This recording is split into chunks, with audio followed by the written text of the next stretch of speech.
Okay. Hi everyone. Hopefully you can see me and Eddie. We're just going to hang on a few minutes to allow people to join. Um, Eddie, you got a glass of wine ready? Yes, I do. What do you got? It's a bit empty now. I've been drinking from it for a while. Um, Bit of liquid courage. Yeah. yeah. This is my Chateau, my premium wine, Okay. 2017, which is going to be the next vintage, reaching the Oh yeah, that's shores right. of the UK. So you got a bit of a stash there, have you? Yeah, Oh yeah, and it's the dodgy bottle. Show everyone the yeah. You got the offcuts. yeah. The label. Yeah. Whenever a labeling mishap happens, I drink them, Is that when so I make it happen. you're about to say you're on the line ripping off labels? Good. Yeah. Right, we'll just give it a little longer. I'll wait till the background tell us we can go. Hello, What everybody. about you? Are you drinking anything? I've got your Petit Paradis here. This one here, which we all know and love. And I've got some of the 2015 version of what you got, which I found in the back of the Naked stores. So that's a little treat for later. Yeah, the 15 was sent to a competition in Italy, Oh, and it got out of like maybe 1,000 wines. It got the grand gold, which only about 15 wines received at the competition. okay. Cool. So Very cool. it's a good vintage. Yeah, very nice. Looking forward to that.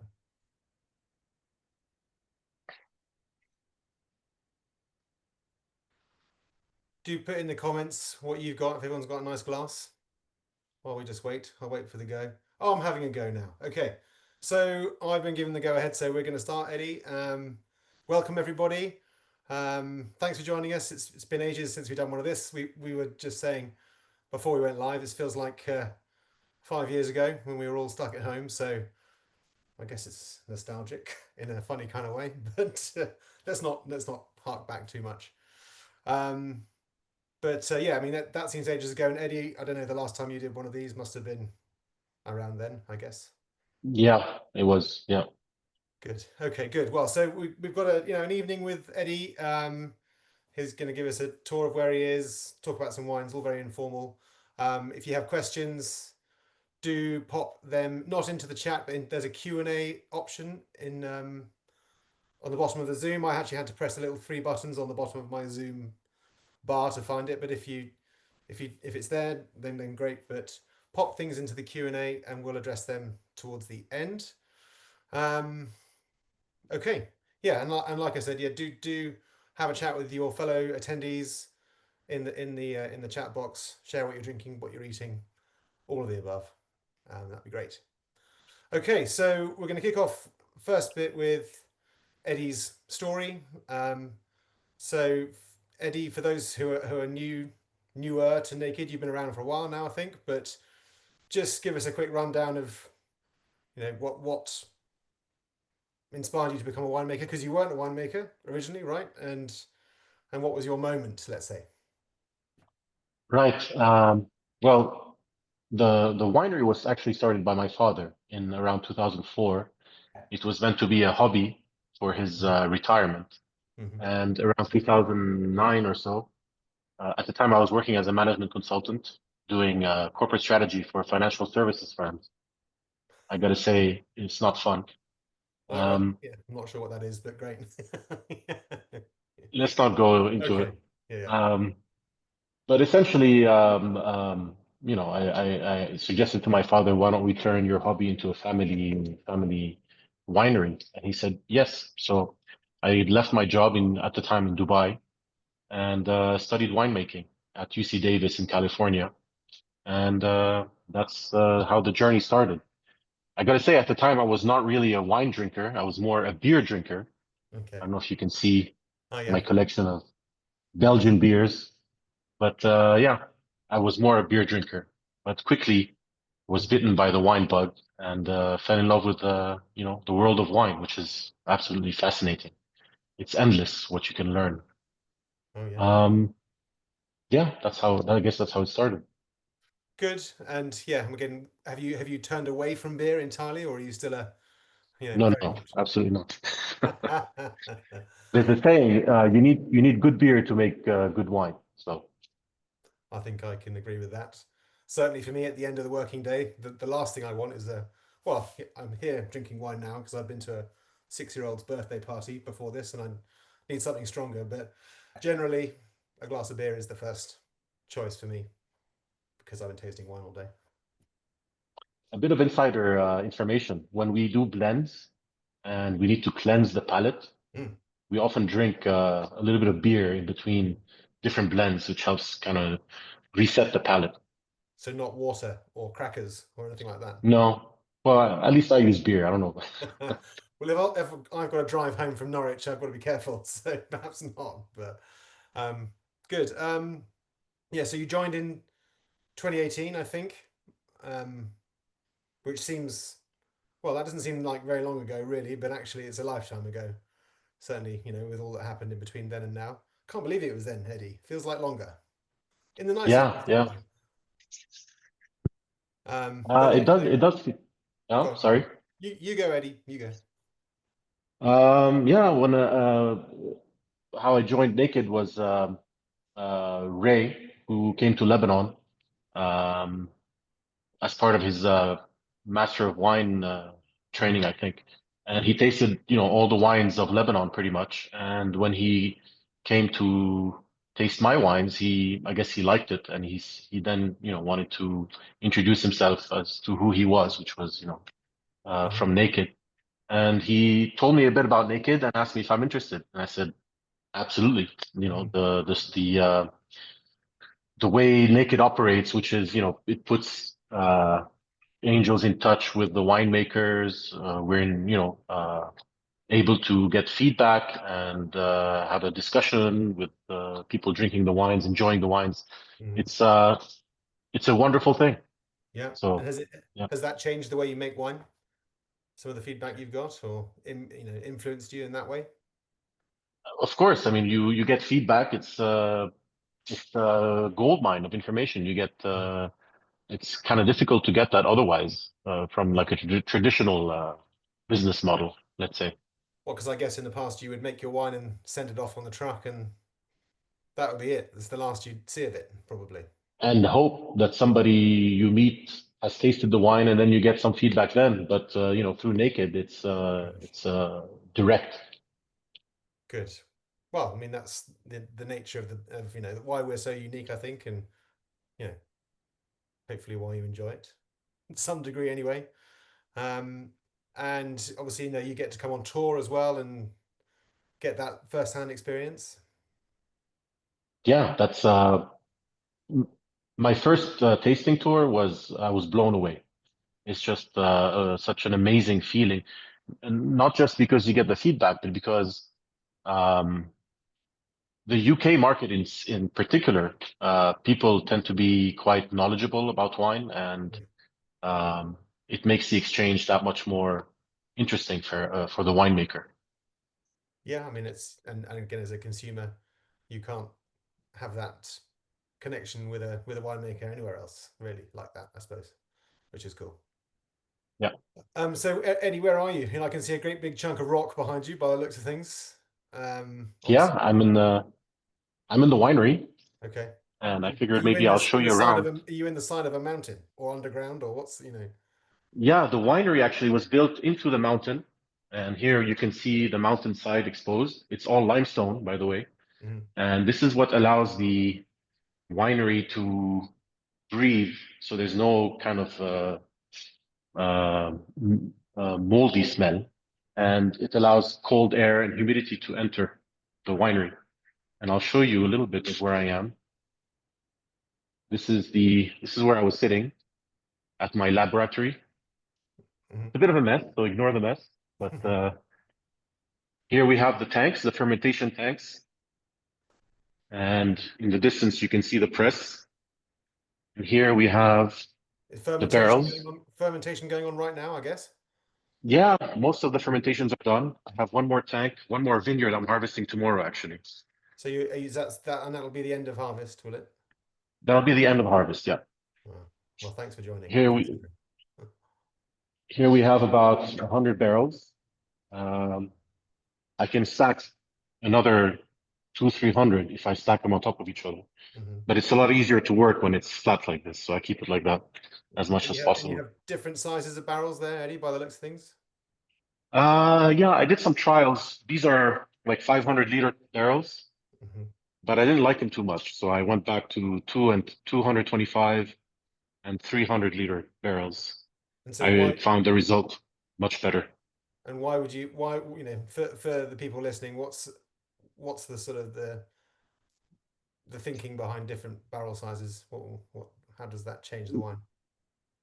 Well, the bigger barrel has a larger volume, and so the oak extraction is less. There's much less surface area compared to the volume. Hmm. Um, there's nothing necessarily wrong with that, but for my wines, I felt that the 225 and 300-liter barrels did, gave a better result. Okay. There's also the aspect that larger barrels are kind of difficult to work with. They're Okay. big. Well, they're heavy. That's Yeah. fine. Yeah. And are they, you can get new barrels or, new barrels give more flavor, correct? And then if you have different, after how many years do they start losing their effect? About 5 years. So Okay. for 5 years, we can use the barrel, and then it stops giving an oak flavor. Okay. But you can still use it as a container to Okay. And give. is it French oak predominantly, or do you have lots of variations? Yeah, it's mostly French oak. I tried American oak and Caucasian oak, but the best results were from French oak. So Okay. I stuck with that. Cool. And look at this. This is So a here very I'm showing you some of the bottles we have stored. This is the Chateau wines being stored. Um, we have about 16,000 bottles in each cube, and it's quite a large cube. You can see it starts from here to there. So there's I think about 20 tons in each one of these Wow. boxes. And how long does that And we last? have, sorry? How long will it be in bottle? So you have it in barrel for an amount of time and then in bottle for, yeah, what's the sort of aging that you do or the regime? Yeah, I have the Chateau 2017, 18, 19, 20, 21, 22, all being aged at the winery. Hmm. And they're not released onto the market until 7 or 8 years after production. And does it So vary? soon is sorry? Do some years they have more time in barrel, more time in bottle? Or is it fairly consistent what you do?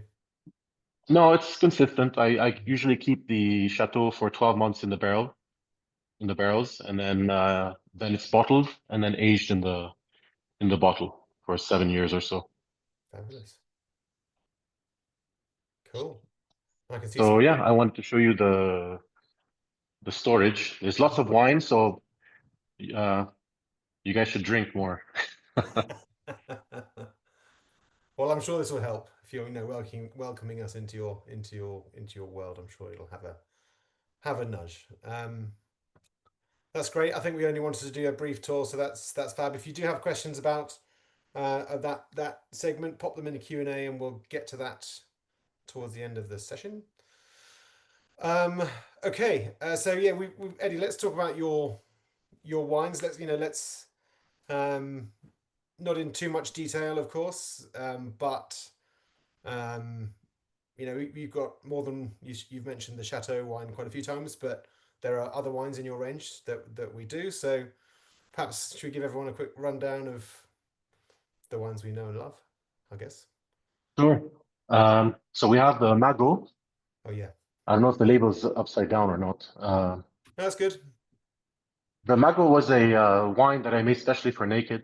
Hmm. Um, it's a uh, named after Mago, who was a Phoenician from Carthage, and he wrote some of the earliest works on viticulture and winemaking, who then gave that knowledge to the ancient Greeks, Hmm. who then gave it to the ancient Romans, who then spread it across the Roman Empire.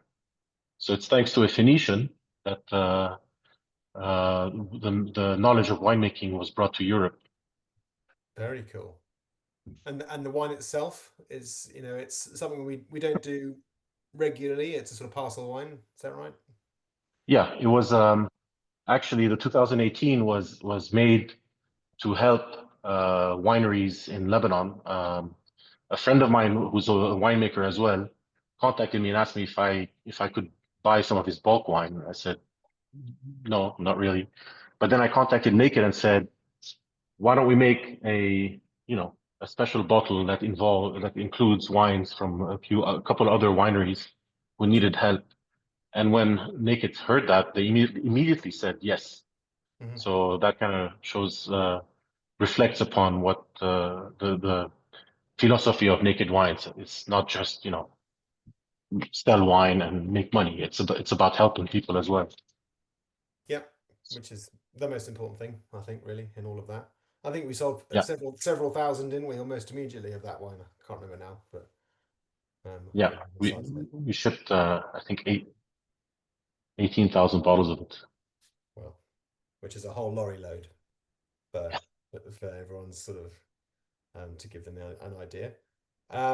Okay, and then we have the Petit Paradis. There we go. Yeah. Yeah, the Petit Paradis is I don't want to say entry wine, but it's like the little brother of the Hmm. of my premium wine. Hmm. Uh, it's essentially it has the same full-bodied structure, um, very intense, very concentrated, very fruity wines, Yeah. but it doesn't get aged in oak. So that's the main difference between it and the Chateau. Um, it's also younger. It's a 2021, so I bring it to market a bit earlier than the Chateau. It doesn't age at the winery as long. But Yeah. that's the main difference. I've got some here actually. It's lovely, bright and fruity, just what you want to, It's kind of uncomplicated in a wonderful way, if that makes sense. Yeah, Um, absolutely. It's meant to be easier to enjoy. yeah. Midweek wine, would you say, Eddie, rather than the weekend wine, or Yeah, what I agree. about food? What would you have with it? Um, I think charcuterie go Mm. well with it. Cold cuts. Obviously, it's still a big bold wine. You can also have it with a nice steak. Mhm. Um, yeah, that's how I would pair it. It's got good acidity, having just tasted it, which in acidity terms, for those listening, it's sort of more acidity means the wine is fresher and it leaves you, if you're having anything fatty or salty or anything that kind of food, it'll leave you refreshed between mouthfuls or anything like that. Um, Uh, Speaking of acidity, that's a very good point. My wines are made with vineyards grown at 1,200 meters altitude. So even though I'm in Lebanon, I'm in the Middle East, which is a pretty warm area. The altitude allows the grapes to maintain a very fresh acidity. mhm. So what you end up with in general, you have very intense fruit flavors balanced by a nice acidity. That's how you can globally Mhm. describe my wines. And is the altitude uncommon in Lebanon? Are there other wines that people might know where it's from warmer areas or lower down? No, it's pretty common in Lebanon. I mean, Yeah. Lebanon as a country, most of the vineyards are grown at altitude, Okay. ranging from 800 to even 1,400, and maybe sometimes even more. Okay. And you're in the And it's Becker. quite unique to the region. I mean, even the surrounding countries don't have the same altitude that Lebanon has. Okay. And this is the Becker Valley, right? Is that Yeah, so? And yeah. geographically, where for those of us who aren't good at geography, where are you roughly? If we can. Uh, we're on the Eastern Mediterranean, so we're just above Israel and surrounded by Syria to the north and to the east, and to the west of us is the island of Cyprus. Okay. Which is, yeah, something like a 20-minute flight on an airplane, or not even, right? Yeah. Yeah. Okay. And the Becker is inland by a few hundred kilometers, something like that? Or No, Lebanon is pretty small. I mean, it's a pretty tiny country. okay. If you go from the coast, you have the first mountain range, which is called the Lebanon Mountain Range, and then you have the Bekaa Valley, and then Hmm. you have another mountain range called the Anti-Lebanon.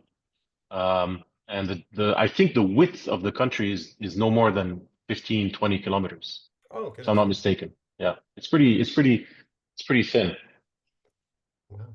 Gosh. And the size of the country is pretty small. It's about zero point 0.7 the size of Connecticut, the state of Connecticut.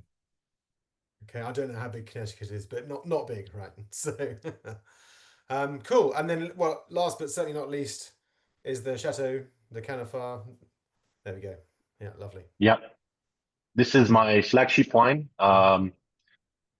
My heart and soul goes into making this wine. This is Hmm. the best wine that we make at Chateau Canafa. It's made with the best grapes that we grow. It's also a very low intervention wine, so nothing is added, nothing's removed. It's not even filtered. It's simply the grapes are harvested manually. We ferment the grapes individually. Are you selective in harvesting and then sorting before it goes into the press? Yeah, absolutely. And we do that mainly through the vineyard. So I select Hmm. vineyards. I know that this is my highest quality vineyard, and I use Hmm. that mainly for Hmm. blending into the chateau.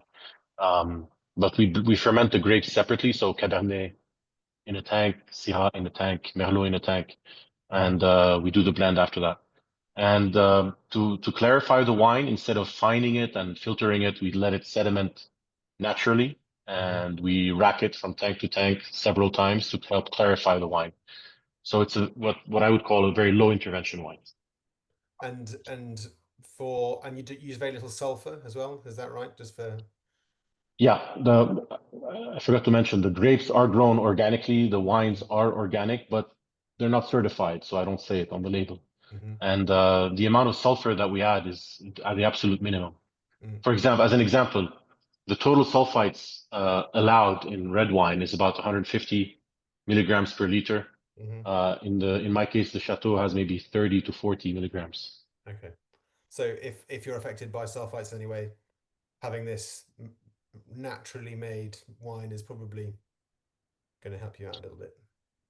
Yeah, I've heard many people tell me, they're allergic to red wines, but Mm. for some reason my wine doesn't elicit a reaction from them. I guess Fantastic. that's why. Yeah. And then if you don't filter, does that mean there is no, the wines are vegan, veggie, all of those sort of things? The wines are vegan, Yeah. but again, there's no certification, so it's not Mhm. something I put on the label. And why, like in general, why don't you like, you know, is it an expensive process and that will come out ultimately, or? Yeah, it's a yearly fee we have to pay, and in the Mhm. situation in Lebanon right now, it's just not something I want to, focus on. I have other priorities. Quite right. Well, and making quality wine being right at the top of that list, I guess. And if you're stuck doing paperwork, then you're not doing that. Yeah. And then in terms of the wine, so you said Cabernet, Syrah, Merlot. What is it? Is the blend consistent across the years, or does it vary depending on the vintage? It varies. It's not important for me to maintain the same blend from year to year. What's Mhm. more important is maintaining a certain quality level. As an example, in 2016, which is this vintage, um, the Syrah had an issue. It had residual sugar, and the fermentation stopped essentially. And to restart the fermentation, it's a very technical process that involves the whole process. And I didn't want to violate the philosophy of this wine, which is meant to be low intervention. Mhm. Um, so I simply excluded the Syrah and made the blend essentially of Cabernet and Merlot. There's a little bit of Syrah from another Mhm. fermentation, but Mhm. essentially that's, you will have variation from vintage to vintage, but the philosophy will always be the same. Mhm. Which is just what low intervention, delicious. Yeah, high quality. Wines. I don't mind reducing the quantity of wines produced per year if it means maintaining the same quality level. Which is testament to you. And this, well, I have a delicious glass in front of me, so I'm a very lucky boy. But and sort of in terms of when to drink this kind of wine, what's your, you know, for those listening, what would you recommend? Well, these wines will keep, especially the Chateau, will keep for 20 years at least. Okay. And actually, when the wine is first made, it's a bit too young to consume. Hmm. So that's one of the reasons why I age it at the winery, and I don't release it onto the market until about 7 years after the production. So you'll never get sort of hard tannins or flavors that aren't integrated or married well. It's Right. Yeah. And as the wine evolves, how will the profile change? The tannins soften, as you mentioned. Mhm. The bottle starts developing tertiary flavors and aromas. You move from a fruit-centric wine to more kind of earthy notes like Mhm. forest undergrowth, mushroom, Mhm. truffle, that kind of flavor So profile. those are the tertiary profiles, those ones that Yes. you mentioned. Yeah. Lovely. And what's the, how old is the oldest one you've tasted of late? How far back do you go? Uh, Not long ago, I had a Chateau Musat, which is Mhm. a wonderful Lebanese wine, as Yeah, many yeah, people know, yeah. and it was in 1969. Oh, yeah. And I was blown away by how it still had a fruit component. Usually, wines that old lose the fruit entirely, and they Mhm. become very earthy, very almost chemical. Very well. And yours are no exception to that rule, I assume.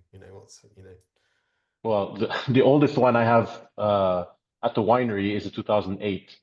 Okay, I haven't opened it in a while. Maybe I should open one with my dad. for sure, for sure, definitely. Good. Okay, well, thank you for that summary, Eddie. We do have one more surprise in store for those listening. One more wine. Um, because, well, I'll let Eddie tell the story, but that you may or may not remember that Eddie won winemaker of the year 2021 when we were all shut up at home and nothing else to do. No reflection on you, Eddie, of course. And and as with Naked, once the vote is something that we don't influence. It's the angels entirely, and the prize that we offer for winemakers who win this accolade is you can make your bucket list wine or whatever wine you want to make. So, Eddie, without further ado, please tell everyone what's now in their baskets as a free sample. Here Okay. it is. This is the OG, original gangster. And the reason that it's called that is because it's made with 100% Cinsault. Cinsault is a grape that I've always wanted to make a wine with because it's a very different wine that results compared to my other wines. Um, Cinsault is often considered the Pinot Noir of warm climate regions because it produces wines with a much lower tannic structure, so lower tannins, um, and lighter color. So it's a different style, a much lighter wine. Where And where might in what kind of wine might the UK market have seen it in the past? Because it's not common. Does it made with? usually, yeah, Cinsault was usually traditionally used as a blending Okay. grape because it kind of has a bad reputation, actually. It was Okay. grown for quantity rather than quality. Okay. And when you grow Cinsault with too much yield, you end up with vines that are unable to ripen the wine fully, the grapes Okay. fully. So you end up with a very acidic wine, very light um, and kind of green. Maybe But some when you blend low it, quality rosé as well. Maybe does it make rosé that isn't very yeah, good? Also? it's often used to make rosé. But if you reduce the yield and you let the vine fully ripen the grapes, you end up with a very, in my view, very interesting, very complex wine Okay. and very versatile wine because you can chill it in the summer, enjoy it with a grilled shrimp salad, for example, or you can drink it at a warmer temperature and enjoy it in the fall or in the winter. Hmm. And it has enough complexity for you to sit and sip and enjoy Hmm. the wine, or you can simply have it as an aperitif as well. It's very versatile. You can have it in almost any occasion. I guess Um, if you chill it, that means the tannin profile is quite low, therefore, because the tannins would be accentuated by chilling it, I guess. yeah, you can chill it because the tannic profile is so low. You can chill it and not be overwhelmed by the tannic Hmm. component or the Hmm. acidity. So in my case, because I don't grow Cinsault, it's the only wine I made with grapes that I don't grow myself. Hmm. Um, what I had to do was I had to sort out all the unripe berries, and I had to remove about 30% of the entire harvest to make this high quality Cinsault. So you worked with a grower for this, did you? Or Yeah, I had to buy the grapes, but I couldn't tell him to, reduce his yield. So I had to Mhm. buy the whole production. of Right. that vineyard, and I simply removed 30%, essentially 30, what ended up being 30% of it, just to make a high quality Sanso as to allow the grape to shine. Goodness, that must have been labor intensive to do that. Yeah, I mean it's in the sorting table, so I simply, we simply removed all the unripe berries, Hmm. and I made the vinegar with it. Oh, that's right. Yes. Yeah, lovely. Well, yeah, I mean, you mentioned it when you were in the office not too long ago, but I think you said something along the lines of wine and vinegar aren't friends, so let's not mention Yeah, it too much. yeah. Um, okay, and the original gangster, why so called? You know, what's its connection with Lebanon? Anything, for the naming reasons? Yeah. So during the Ottoman Empire, when Lebanon was ruled by the Ottoman Empire, wine production was suppressed for about 400 years.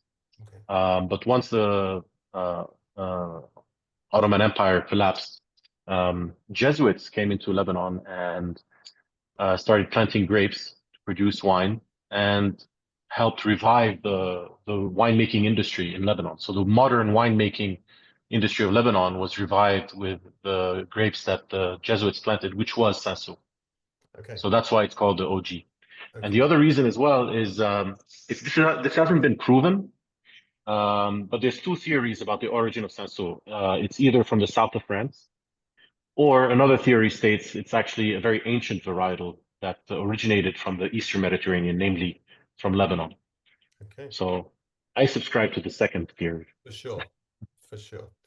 And you've touched on it briefly in terms of the profile, but so if customers are getting it at this time of year in the UK, we're moving into autumn, you know, and it's getting colder. What should we be? How should we enjoy it to get the most out of it? Well, I wouldn't chill it, so I would enjoy it at room temperature, Mm-hmm. and I, you can have it either as an aperitif or with a light salad or Mm-hmm. charcuterie as well. Some cold cuts.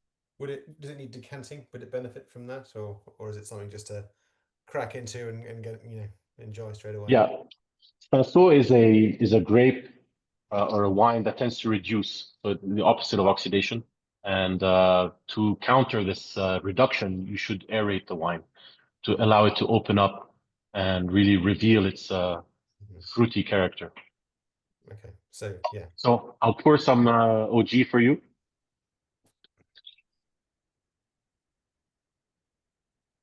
okay.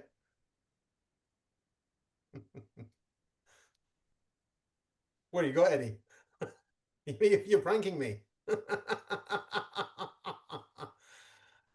Just for a moment This there, is I was sweating. Uh, sorry, I wanted to make a joke. yes, good. Just for a minute, Eddie, I was like, what is going on? Thank you. So I don't know if you can see, but it's kind of a very light color, so you can kind of Yeah. almost see through the glass.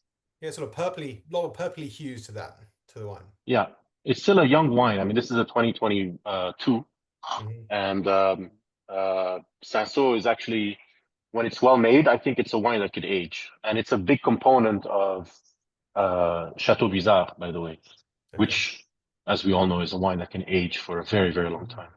Yeah.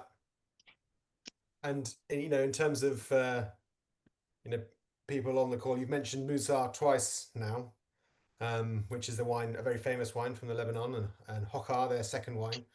Um, what's someone's reason to choose yours over theirs? Why, what's your elevator pitch for that one? It's personal preference. I mean, my wines are a different style, the two Yeah. Bizarre. Bizarre has its own identity. Hmm. A lot of people who drink Muzar think that all Lebanese wines will resemble Muzar, but that's not the case. Hmm. Muzar is actually quite unique, even in Lebanon. Hmm. So it's simply a stylistic preference, subjective choice, I would say. Fair enough. Very Both are diplomatic. high quality. There we go. Good. Okay. And sadly, I don't have a bottle here tonight. But hopefully Eddie will, well, you have it there. It's it's the free sample available in baskets this month. I believe in the background, whilst we've been talking, that's been added to baskets right now, Eddie. So So if you're online, you can have a look, which is great. And if you order 12 bottles or more, you get it for free. Um, and yeah, I think those on the call get first dibs. So that's awesome, which is great. And Eddie, look, if this is the wine you always wanted to make, then that's pretty awesome in my book. Yeah, and I hope whoever drinks it will give me some feedback. I would Well, love to that's it. hear it. That's it. Yeah, don't forget, you can rate all the wines. Pop Eddie a follow. You can probably do with a few more followers. Eddie always, give you something else to do. But yeah, we encourage you to taste it, feedback, because it's the way we learn. It's the unique model of Naked. Um, Very sad I haven't got any, but I mean, I'm doing okay with my 2015 Chateau, which, yeah, I really should be having something to eat with it, but such is life. Okay, let's jump into the next section. Okay, so we're going to hit the Q&A up now. Hopefully those in the background are going to send me some questions that have been asked if they're listening. But or if there's anything on there, Eddie. Can you see the Q&A, Eddie? Have you got the questions there, or is it? Oh, you're on your No, I phone. see the chat. I see your phone. Hang on, there's some typing. Hang on, here we go. Oh, I've got it here. I found it. Right, let's go through it, Eddie. I'll start reading questions out for you, and you can answer. So, Tony Yates? Where do you source your barrels from, Eddie? Um, from France, mainly a producer called Sagamoro. Okay, Yeah. okay, and that's a particular cooperage who you are fond of. Yeah, I mean, I've tried several, Hmm. and I'm quite happy with the Sagamoro barrels, but it's Okay, all French oak. Yeah. and what makes one Cooper different from another? I don't really know. I don't really know, but it's insane Yeah. the difference that each barrel can bring to the wine. Um, I've had barrels from two different manufacturers or suppliers with the same wine in it, and the wine evolves very, very differently. I'm shocked at the difference Interesting. the barrel can make. And so that'll be the way they split the wood, perhaps the way they toast the barrel, could be anything, right? Yeah, I don't really know. Because you can get I different should levels find of the out. toast. I guess that's something people might not know. The inside of barrels are flame whatever. They have different levels of toasting inside. That's right. Yeah. Yeah, absolutely. I usually get the same toasting for all my barrels. I get a medium plus toast, and I have Mhm. the two ends of the barrel also toasted. Okay. So the parameters that I request from the supplier are the same from supplier to supplier, Hmm. but the result is very different. Okay. How interesting. And I guess well, the more toast, the more char, the more intense flavor you get. Sweetness as well, yeah. Sweetness. I guess that because it activates the sap or something. I suppose something like that. It creates more like vanillin maybe, and Okay. produces a sweeter, uh, adds sweetness to the wine. When you have a lighter toast, it gives more like wooden tannin. It's like you're Okay. chomping into raw wood. I don't know if that makes any Okay. sense. Which is, I Yeah. guess, not so common. Guess not. It depends on the wine, I suppose. Yeah. That's exactly it. Depends on the wine. For every winery has barrels that work for it and other barrels that don't, and it really depends on the wine. Mm, good. All right. Well, there we go. Some deep detail there. Thanks, Eddie. Next question. Does Eddie blend wine from the 225 litre and 300 litre barrels, or does he only use one size for one range? Absolutely, Mm. I blend them all together depending on what the best result will be. So you don't sort of split that the Syrah goes in one size, the Cabernet in another. You would do No, a mix of everything to everything. I split it more between new barrels and used barrels. So let's say Syrah is my highest quality varietal. It's usually the best result. Mhm. That you will usually go into the new barrels Okay. versus, let's say, Merlot, which is more, I put more in used barrels. This is how I split it. Okay. So winemaking is very much more than you know growing some grapes and pressing it and letting fermentation do its thing. There's a whole mosaic of blending that goes on in the back that perhaps we don't see. And how Yeah. do you keep? I guess it must be a nightmare to keep track. Must be quite tricky. Or No, I mean you can always just taste and figure out what you want to do at that point. fair enough. Fair enough. Okay, cool. Next question, John Hailstone. Hi Eddie. I will be honest, I never considered Lebanon wines until I met you at the wine tasting in Bristol. Your Margot Oaky, it says. So actually, that's quite an interesting point, Eddie. It says Margot Oaky. For a long time, I'm guilty of this. I thought it was Oaky, but it's not that. That's the original writing of Margot. Is that how you write it in a different language, in Sanskrit or something? Yes, these letters are the Phoenician alphabet, Yeah. and this is how you write Mago in There we go. Phoenician. It's a complete coincidence that it looks like Oki. Okay. There we go. So that's one point. But so yes, your Margot is now one of my favorite wines. You mentioned a 2017. When would I be able to buy that from Naked? Uh, I think it'll ship out probably beginning of next year. I think Toby can answer that. Yes. Yeah. Well, Eddie and I are just talking buying volumes at the moment. We won't get into that probably, but yes, we're due to collect some more, so that's good. Um, Great. Thanks for that. Someone is interested. Eddie, where's the majority of your customers come from? So I guess I assume this means other than Naked Wines. Do we?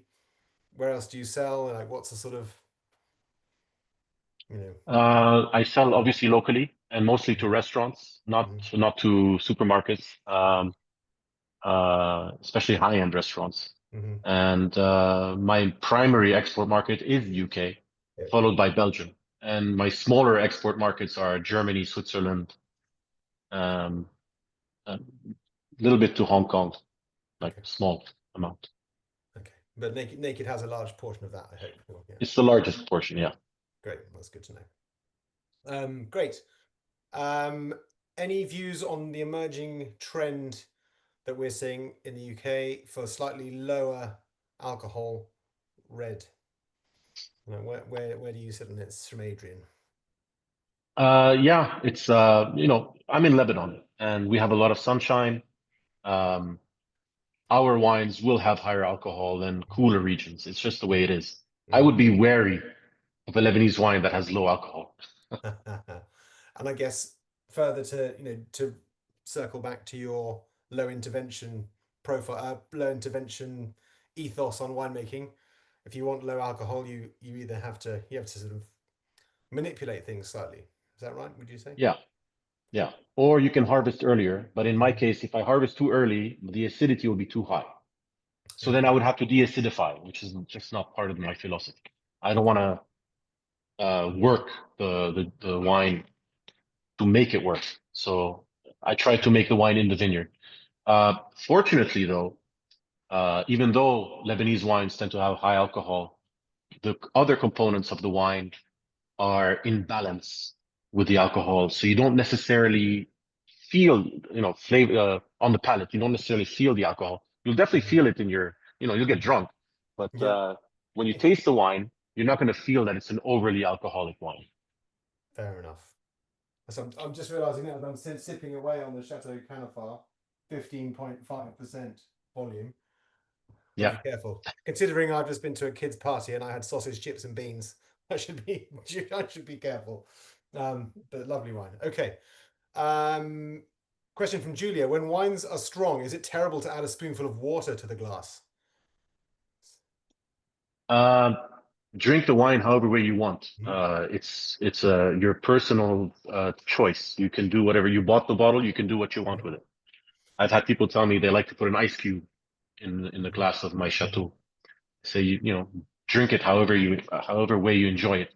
Wine is made to be enjoyed mhm. primarily. And I guess it's whatever percentage water it is already. So high percentage of Yeah. water in the glass anyway. So it's not too far removed just to add a little more to make it right for you. There's quite a few, Eddie. Lots of people asking questions about Lebanon. Like we probably don't want to touch on it too much because we're talking about wine tonight. But there's lots of people who are concerned about you, the family. So do you want to just give everyone a quick 10 cents on that? Well, we did go through a very difficult past few years, but things have calmed down. We're all fine.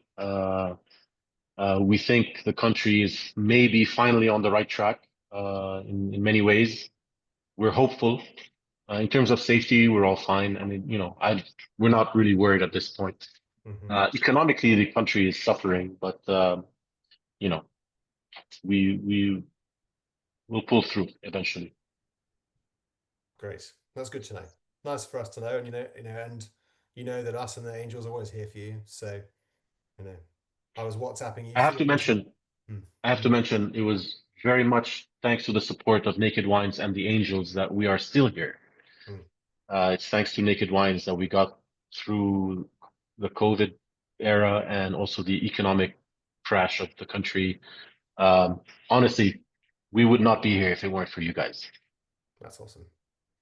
Cool. Well, high five amongst all, big group hug, which that's great. Exactly. Um, Great. Next question. Any chance of a white wine from Sue S? Well, I do make white wine, but I make a small quantity, and it's kind of complicated to ship out a small quantity to the UK. Mhm. Um, I don't know, maybe.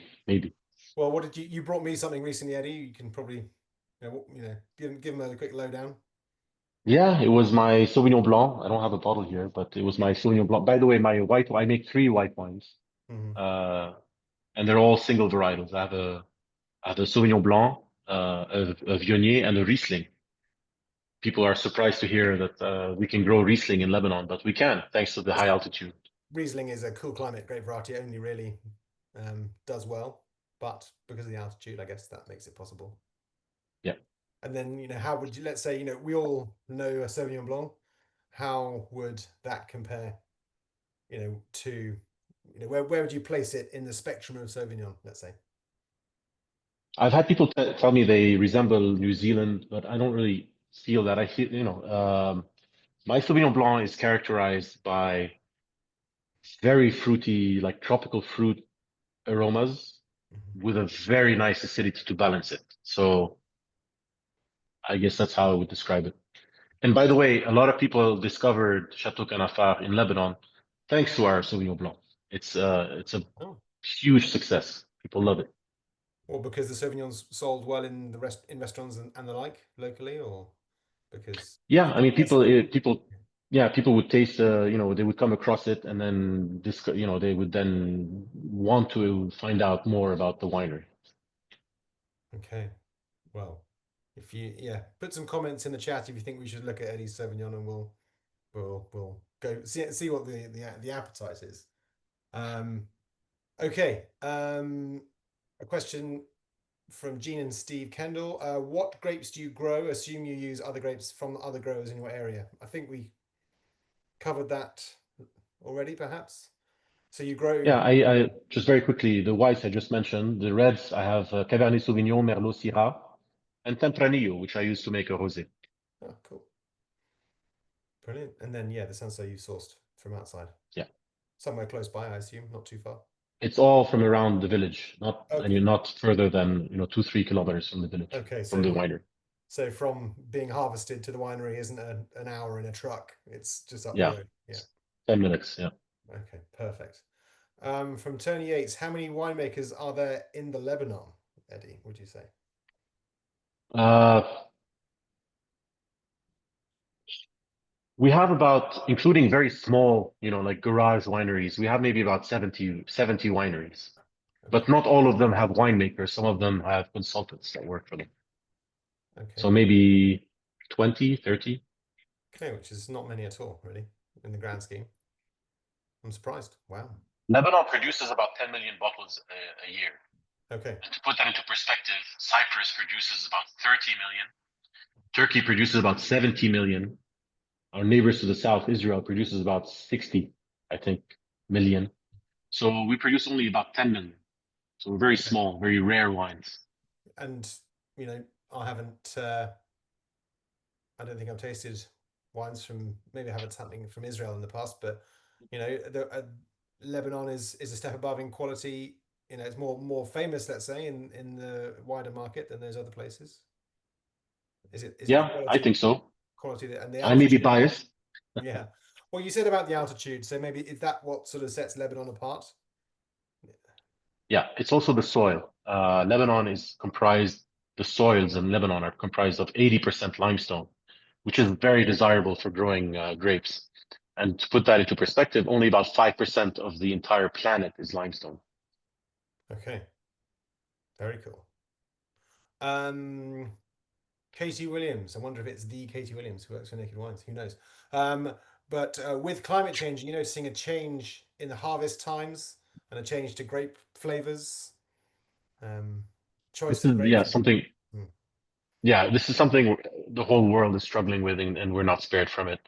Um, we may have to start irrigating our vines, which is something we haven't done. mhm. So this is Is something that might, and yes, we might have to switch to varietals that are more heat resistant. By the way, Sanso is extremely heat resistant and okay, drought resistant. okay. And is irrigation allowed? Because it's not allowed in large parts of Europe. Um, It is allowed. It is allowed in Lebanon. Yeah. okay, I guess to challenge the heat, that'll be why.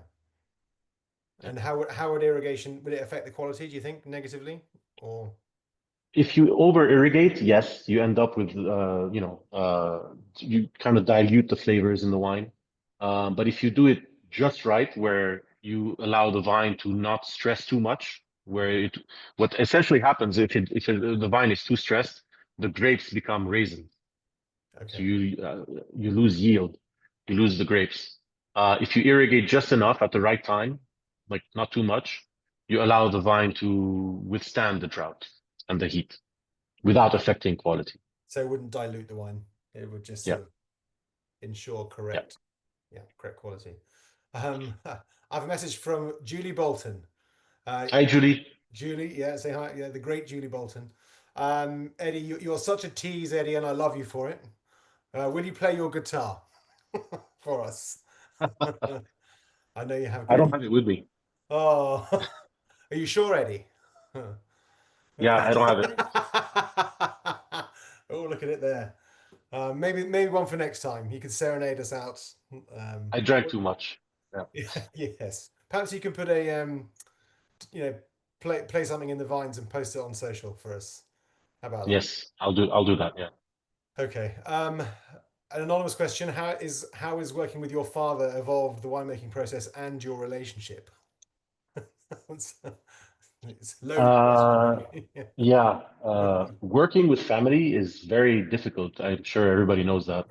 Um, I learned a lot from him when I first started, and very quickly we were stepping on each other's toes. Mhm. So at some point, we decided he's going to focus on growing the grapes, and I'll focus on making the wine. So that's how we kind of split the duties. Fair enough. And any other But family we work members? together, we taste together, we sometimes we take decisions together in both fields. So I'm glad he's there. But it has its moments, I'm sure. Yeah. Great, thanks. Eddie, have you tried many other wines from the other naked winemakers? And do you have a favorite? I'm always blown away by the quality of the wines when I taste them during the tastings. Mm, Um, I mean, do I have a favorite? Well, the last tasting, there was a I think it was a Cabernet Sauvignon made by Connie mhm, that I really loved. mhm. But I wouldn't say I have a favorite. I mean, there's so many wonderful wines. It's kind of hard to choose one. Well, that's nice, I suppose. That's the most important thing. And again, the diplomatic answer I did expect from you itself. So well done. Um, an anonymous question. I'd like to know about the vineyards. Are they yours or trusted suppliers? Or how do you go about sourcing? I do hope I hope they have I'll start again. I hope I have the opportunity to try the Sanso. Um, So apart from the Sasso, which I had to purchase, all of the wines are made with our own grapes. We planted the vineyards ourselves and we grow them ourselves. okay, perfect. I think we've answered that one already. Anyway, that's great. Okay. Eddie, cork or screw cap? Does it make a difference? Uh, I prefer corks, but I have nothing against screw caps, especially for, wines that are, white wines or red wines that are meant to be consumed young. There's absolutely no issue with a screw cap. But as a personal preference, I enjoy the feeling of opening a cork. So just to give some more context, I know we're quite tight on time, but I've got the two wines here. I don't know if you can see on my camera, but here in the chateau we've got the natural cork, which essentially is a piece of bark from the cork tree, and then in the Petit Paradis we have something different, which is by a different. I don't know who the cork supplier is, but perhaps you can talk to both of those just very quickly. Yeah, so the Petit Paradis is closed with a plastic cork. It's called a technical cork, and the reason I chose that is it completely gets rid of possible cork taint. First of all, also the oxygen transfer rate, a very technical term, but it's the amount of oxygen that enters the bottle as the wine ages is the same from bottle to bottle, which is what I want for the Petit Paradis. Whereas for the Chateau, because it's a natural cork, the oxygen transfer rate it can be different because you don't know exactly the porosity of each cork. Mhm. So it increases the complexity of the overall vintage. So you have the variation from bottle to bottle, Okay. which is why I went with the natural cork. By the way, the plastic cork for the Petit Paradis is made from cellulose. So there's a technology where they convert cellulose they polymerize it and make it into a plastic. So it's not made from oil. Just Okay. wanted to clarify that. Dreamy. And then would the whites go under screw cap, or have you not, or are they under the same as the Pretty Parody? Or Yeah, same as Petit Paradis. I wouldn't mind using screw caps, Mhm. but locally in Lebanon, people don't like screw caps, so I would be affecting my market locally. That's one thing. And the other thing is I need different equipment to bottle Okay, the wine with screw cap, which is a whole other investment. fair enough. Well, it ain't broke like it is, so let's carry on, I guess. Final question: have you thought about using anything other than glass bottles, different formats, or no? For the same reason, in Lebanon, people don't like anything other than bottles. Mhm. Again, for the same reason as a screw cap, I don't have anything against it, say bag and box Mhm. for, young wines, red wines that are meant to be consumed quickly, at a party or something. It's let's not forget that wine, the whole purpose of wine is to have a good time. So if it means drinking it out of a bag and box, whatever, Yeah, enjoy it. enjoy Okay, it. final question from within inside the naked wine sphere. If you weren't making wine, which we hope you do forever, Eddie, what would you be doing? Don't say making beer because I've asked you. You've had this. You said this before. Yeah, just I alcohol don't in know. general. Yeah, I don't know. That's a tough question. Lead Uh, guitar for a rock band. Looking at the that would be stars. a dream. Yeah, that would be really fun. Yeah, I used to play in pubs in the New York area Oh when yeah. I was doing my studies there. What It's sort of really fun. genre? What genre of music would you play? Blues and heavy metal. Nice. Gosh. Well, look. I think everyone here would like to see a rendition of something when on a bright sunny day in the middle of the vines. So, Yeah. final question: who's your favorite band from Jason? Ooh. Right now, I'm enjoying Government Mule quite a lot, quite a bit. Okay, it's above my pay grade. This sort of information, I'm afraid. So, cool. Right. Well, I think that's about it. There's no more questions. But Eddie, I just want to say thank you for giving up your time. I know it's probably 2 hours ahead in Lebanon, so it's pretty late, and but we really appreciate it. Hopefully, it's been informative. Not too. We got a bit geeky just there, so apologies if it's boring, but I enjoyed it. So that's all that matters. And thank you to the Angels for giving up their evenings to come and listen to you and I rabbit on. So um, Thank you for having me, and I hope people enjoyed it. And I really look forward to the feedback on the wines if you try. yeah, and not forgetting the whole reason we're here for the OG, the launch. Show it up in the screen one more time, Eddie. Everyone, make sure you claim your free bottle this month. It's in your baskets right now. Give it a rate, give Eddie a follow, and I look forward to it. All right. Well, cheers, everyone. Have a nice evening. Cheers. It's been great.